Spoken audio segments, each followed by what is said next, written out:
preocupação que eu tenho em relação ao Atlético para essa reta final. Acho que o Atlético tem imagens que são emblemáticas. E, ao meu ver, aquele pênalti para o Atlético ontem, ele foi uma imagem emblemática do Atlético nessa Série B. Tinham 4 jogadores em volta da bola, um pegava a bola, escondia do outro, o outro punha debaixo do braço, agora é eu, não é ele. Assim, para mim aquilo ali foi o retrato do atleta dentro da Série B, sabe? Foi um retrato do Atlético dentro da Série B, onde uma definição básica, né? Aí até o Lacerda estava lá no quadro, aí o Lacerda fala para alguém, fulano, fala para lá que é pro Luizão, fala lá que é pro Lelê bater o pênalti. O outro, não é eu que vou bater, não é você não, é eu que vou bater. Então, assim, isso é uma situação preocupante, né, para mim dentro do Atlético, porque eu vi ali o retrato do Atlético na Série B até agora.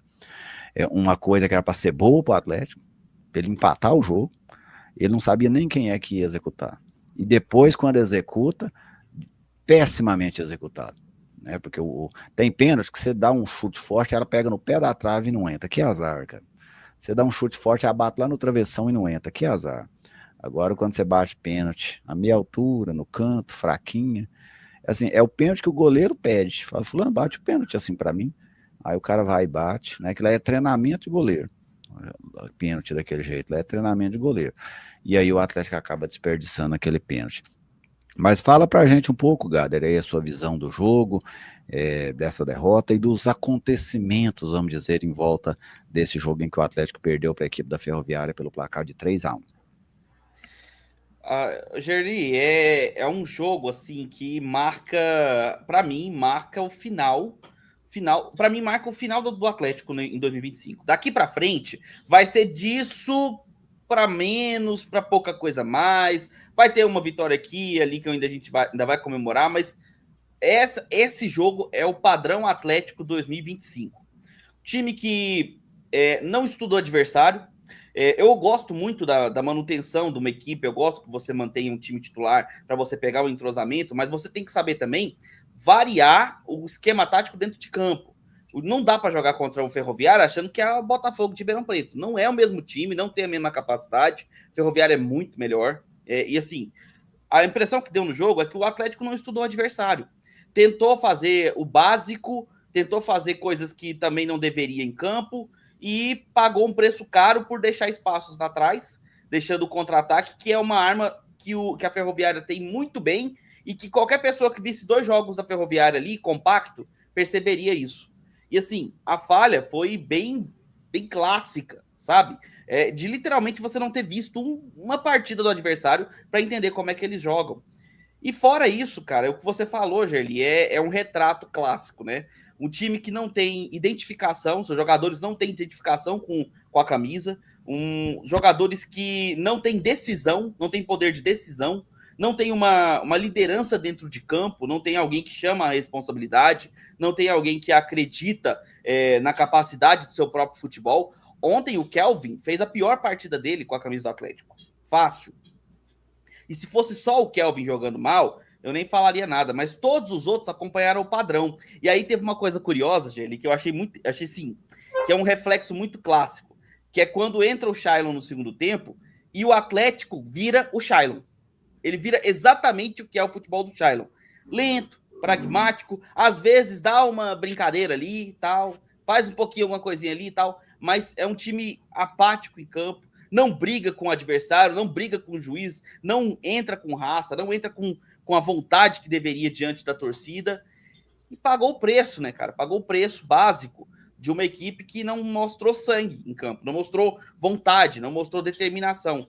Perdeu para quem estava interessado em ganhar e que fez valer a sua forma de jogar, que foi a Ferroviária. Jogou por uma bola, jogou pelo contra-ataque, entrou com estratégia, venceu com mérito. Aqui o Renato pergunta, né? Boa tarde, Charlon vai mesmo para o Mirassol?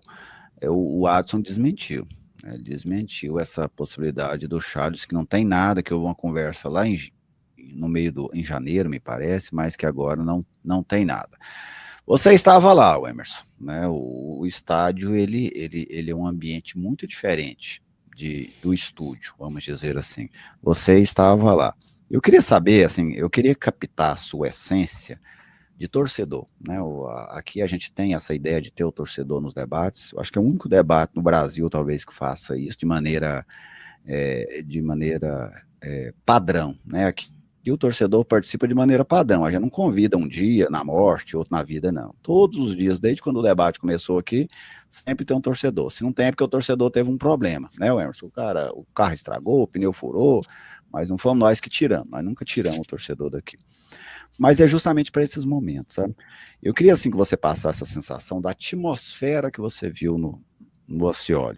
Time, torcida, tribuna, né? Para a gente entender um pouco esse momento da equipe rubro-negra.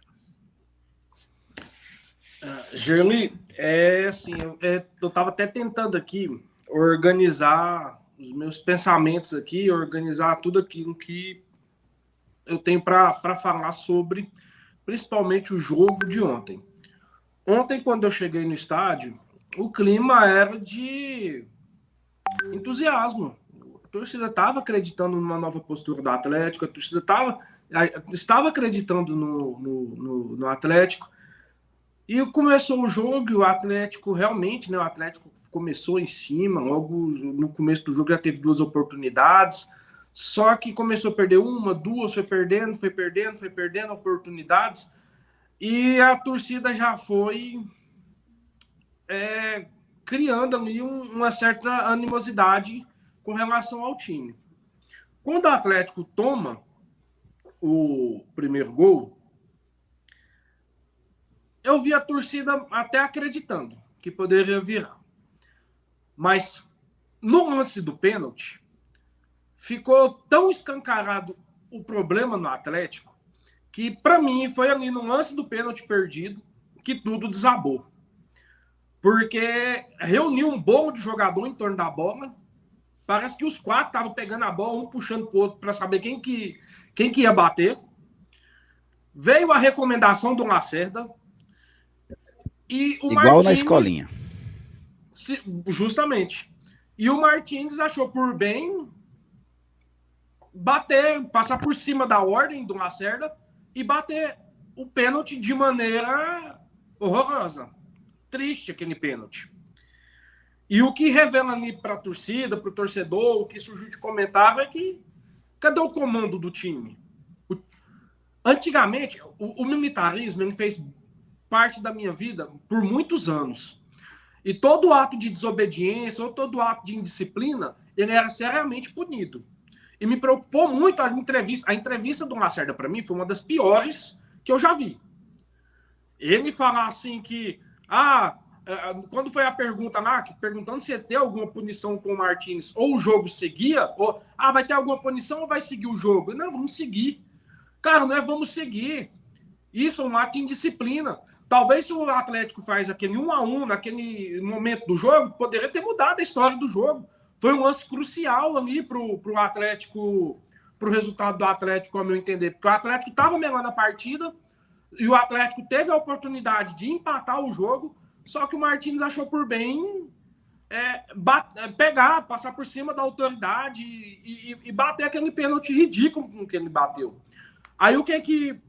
E isso ficou muito claro para a torcida, porque essa desorganização, sem saber quem ia bater, alguns falam, quem vai bater? Vai ser o Robert. Vai ser não sei quem, vai não sei quem. Não, foi lá o Martins passando por cima da ordem do Lacerda. Eu estou desconhecendo muita coisa do Atlético esse ano. Isso jamais passaria pela minha cabeça que uma coisa dessa passaria no Atlético. É porque são pequenas coisas, pequenas não, isso para mim é uma atitude muito grave. São coisas assim que revelam que muita coisa está errada dentro dos bastidores. Cadê a voz de autoridade do professor, do Lacerda? E já tinha que vir na entrevista já dando uma resposta contundente para o torcedor, porque o torcedor que é torcedor não aceitou essa atitude do Martins. Porque, o jogador tem personalidade. O Martins ele custa jogar o básico, ele vai ter personalidade? Personalidade quem tem é o Luiz Fernando, é Marlon Freitas, é esse jogador que passou pelo Atlético aí e que deu certo. Quem é Martins para ter personalidade para puxar uma responsabilidade dessa?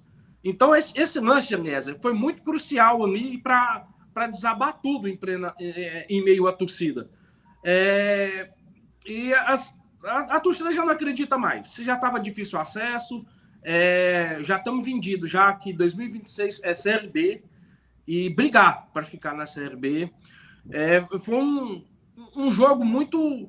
onde o primeiro tempo até convenceu, mas o segundo tempo do Atlético, a entrada do Shailon, gente, o Shailon não dá mais. Será que é só o torcedor? Será que é só a crônica esportiva que vê isso? Será que ninguém dentro do clube percebe? O Shailon não quer mais jogar no Atlético. Ele anda em campo, ele é triste, ele dorme em campo. Quando o Robert saiu e ele entrou, ele matou o time do Atlético praticamente. E ele contagia o resto do time, né? Sim, aí entra aquelas alterações do Daniel. Daniel é tão ofensivo quanto um ursinho carinhoso. O time do Atlético, ele é meigo, ele é bonitinho. O time do Atlético não tem aquele negócio daquela agressividade, aquela postura de time dominante. Não, o time do Atlético é meiguinho, bonitinho. Não parece que é um time que caiu da Série A e está jogando na Série B. Parece que é um time que saiu da Série C e está jogando na Série B. É preocupante mesmo. Gerli. Aí o nosso Emerson, ursinho carinhoso, rapaz. Eu não pensei em ouvir isso sobre o dragão, né? Eu só imaginei um dragão lá no Mutirama e os meninos fazendo foto com ele, sabe? Mas fala, Gada. O que eu ia comentar é que o que o Emerson falou é muito perspicaz e preciso. E tem um detalhe, tá? Mesmo que tivesse saído o gol do Atlético, a gente ia ficar com a pulga atrás da orelha. Porque o que aconteceu naquele pré-pênalti ali foi muito, no mínimo bizarro, sabe? Porque assim, uma coisa é você ver os jogadores determinados a fazer tal coisa, outra coisa é você ver a confusão completa. Aquilo era uma confusão completa, sabe? E assim, o Atlético, de 10 pênaltis cobrados, ele fez 3, cara. Fez 3, saca? Isso é um absurdo, de um tamanho. Isso é ridículo, chega a ser risível, sabe? E aí você vê tudo aquilo, e detalhe, né? Tivemos toda a consequência do fato. Porque a bagunça, a balbúrdia se implementou na área para a cobrança do pênalti. O pênalti é perdido. Termina o jogo, você vê o Adson dando uma discussão com o Lacerda ali, chamando ele ali na chincha. E aí teve gente, inclusive, lá no meu vídeo, que eu fiz o vídeo de análise, falando assim, mas você não falou muito do Lacerda. O que eu vou falar do Lacerda? O Lacerda não tá treinando esse time direito. O Lacerda não tá tendo comando nem dentro do campo. Nem fora do campo ele tem postura de técnico. Que ele toma escurraço do presidente ao vivo. Na frente dos jornalistas. Não tem nem aquele negócio de, vou no vestiário falar com ele. Não, é ali, ó. Na frente, vamos passar aqui, orientação disso, daquilo, na frente dos jornalistas. Na entrevista ele é patético. Ele é básico, ele é igual o nosso queridíssimo Emerson falou, ele é meigo, sabe? Então, assim, cara, eu vou falar o que do Lacerda? E tem um detalhe.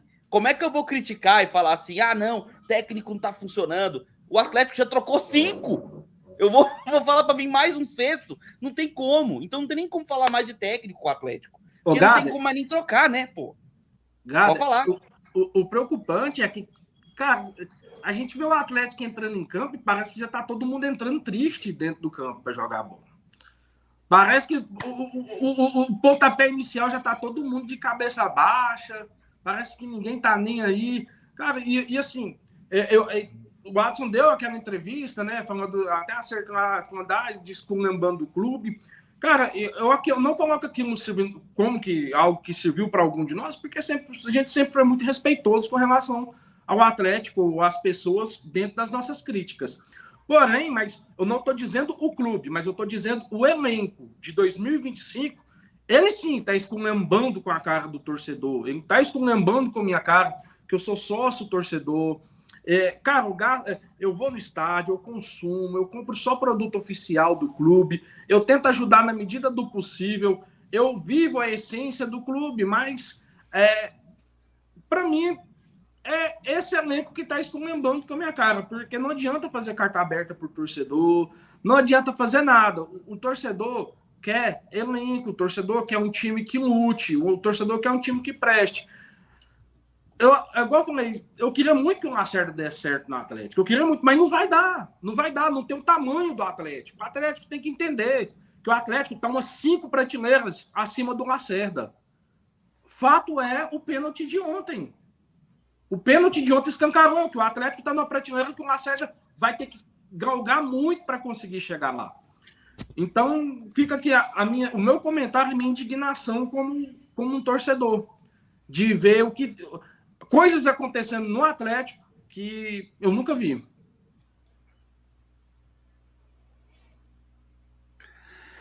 Ana, fala um pouquinho Oi. sobre esse jogo do Atlético ontem, sobre toda essa repercussão, sobre tudo o que aconteceu, até para a gente fechar o dragão aqui no F62 Debates. Não, eu estava observando e divagando aqui sobre os comentários do Gader e do Emerson, que foram bem pontuados. Ô Emerson, eu tento levar tudo com bastante seriedade e levo. Agora, o ursinho carinhoso foi complicado. E só pontuando também, o mascote no início aí da abertura me quebrou, porque eu queria ficar séria.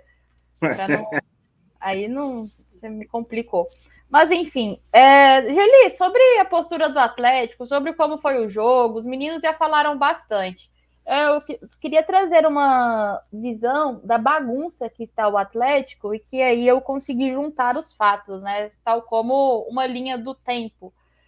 O Atlético, o Lacerda entrega na coletiva que tinha na parede uma lista ali dos 3 batedores. Fulano bate, fulano, ciclano ou beltrano. Aí tinha esses 3. O Atlético vem com aproveitamento pífio em batidas, que nós até vamos fazer esse vídeo do aproveitamento do Atlético em cobranças de pênalti. Para tentar corrigir isso, o Lacerda, com a chegada do Lelê, que é um bom atacante, um bom batedor, fala, não, agora acabou. Segundo ele tirou a lista da parede e definiu com o grupo que o Lelê iria bater o pênalti. Agora, ele avisou o grupo que o Lelê iria bater o pênalti, porque aquele montinho ali me faz pensar que as vozes da cabeça do Lacerda foram bem intrusas, assim, e ficou só nas vozes da cabeça dele. Ele tirou a lista, não ficou ali, o Lelê ficou avisado que bateria o pênalti e tá bom. Ele não teve voz de comando e o Gader foi muito preciso. Nunca havia visto o Adson ter uma conversa, para ser bem generosa, em público. E com o Lacerda foi em público. E, gente, convenhamos, todo mundo conhece o Atlético. Aquela conversa não aconteceria se normalmente. O Lacerda falar sobre pressão, que é uma conversa normal, que o Adson gosta de acompanhar tudo. Pelo amor de Deus. Mas a linha do tempo é essa, é uma bagunça. Foi uma bagunça que criaram de algo que já estava bagunçado. O Atlético, eu não acho que ele já está garantido na Série B de 2026. Não tenho essa segurança. Por essa bagunça, pelo que vem acontecendo, pelo desânimo e principalmente porque fica sem objetivo. O Atlético não tem o objetivo de não cair e não tem o objetivo de não subir. Vai passar 5 jogos desse jeito. Com 5 jogos desse jeito, ele pode abrir os olhos e estar a 1 ponto da zona de rebaixamento. E isso, para mim, é bastante preocupante. Então é isso, debatemos o Atlético para vocês aqui no nosso F62 Debates.